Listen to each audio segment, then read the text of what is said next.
At exactly 11:03 p.m., her name flashed across my phone. Maya. No hello, no small talk, just a demand dressed in the disguise of etiquette. You'll be at Ryan's wedding. Smile. Shake hands. Act normal. It wasn't a request. It was a command, calculated and cold. The kind that masks control beneath manners, assuming I was still willing to play the part she cast me in. 3 weeks. That's how long it had been since I filed the paperwork. Quietly, methodically. Not a word to her. She hadn't noticed the shift in my tone, the unsigned mortgage renewal, or the fact that my lawyer and I had been communicating through a brand new email address. But now, her brother's wedding? That, apparently, broke through her fog. Not the dissolution of our marriage, not the silence in our bed, but the threat to the picture-perfect life she had staged so well for her upper-class in-laws. Be there, or don't expect the next deposit. That was her follow-up, as if I were still some employee on her payroll. As if 15 years of pretending to need her money hadn't already stretched the limits of my patience. I stared at the screen, then calmly typed, "I make more money than all of you combined," and hit send. She went silent. But it wasn't the kind of silence that ends a story. It was the kind that signals something darker has just begun. Living with someone like Maya required mastering life beneath the surface. Glossy nails, luxury heels, smile rehearsals, perfectly staged affection at every gala and charity function. Behind closed doors, ice-cold stares, colder sheets, and an even colder heart. She married me for my potential. I married her for the cover. A stepping stone. I never claimed otherwise. She just never asked the right questions. But 2 years ago, something shifted. It started with a whisper at a networking dinner. A carelessly placed phone. A text from a contact saved as C. "You were incredible tonight.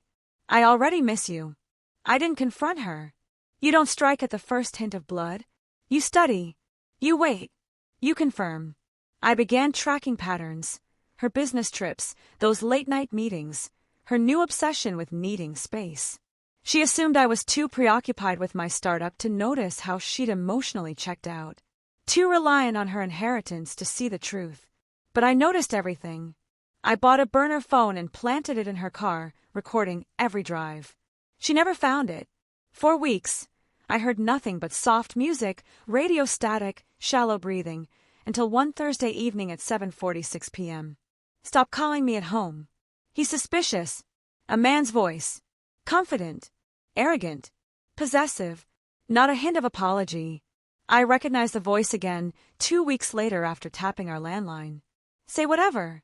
Just keep the money flowing. That's your job." I didn't react. I made calls instead, to a private firm. They dug up everything. Phone records, credit card statements, hotel footage, even notes from her therapy sessions. Her therapist, ironically, had been encouraging her to file for divorce for 6 months. She never asked why I stopped questioning her absences, why I became so agreeable. She assumed I'd finally broken down. But all I was doing was moving the chess pieces, one calculated step at a time. The envelope arrived the day before her brother's wedding. Inside, a flash drive, a thick dossier, and a timeline too perfect not to be admissible in court. Photos, transcripts, every city, every alias. 2 years of betrayal, wrapped up neatly. I didn't scream. I didn't cry. I printed just one photograph. Her, in Paris, locked in a kiss with a man wearing my cufflinks. The ones she had gifted him. I placed that photo in an ivory envelope, the kind she used for fancy invitations. At the rehearsal dinner, I walked up to her. Polished. Calm. Wearing the tailored suit she once bought me. I handed her the envelope. She opened it. Blinked. Once. Twice. Her hand started to shake. I leaned in and whispered, "Smile for the cameras, Maya. It's your brother's big day." And walked away. The next morning, she called. Panicked. No greeting, just a voice cracking beneath desperation. "We need to talk." I remained silent. "Please, it was a mistake.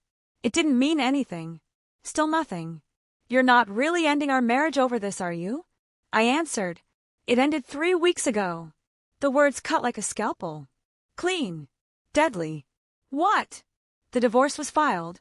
But you were too busy faking orgasms and managing fundraisers to notice. She gasped. You can't just leave. I'm the one who. You're nothing now but a brand. Keep it. Wear it. Then I hung up. Later that afternoon, I sent a note to the wedding videographers. Make sure my absence is clearly visible. No cuts. No edits. Then I anonymously leaked the affair photos to a lifestyle blog she worshipped. Headline: Charity Queen's secret Parisian romance exposed. She vanished. Social media deleted. Brand deals pulled.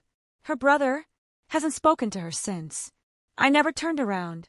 Weeks later, one final text from her. You destroyed me. I never replied.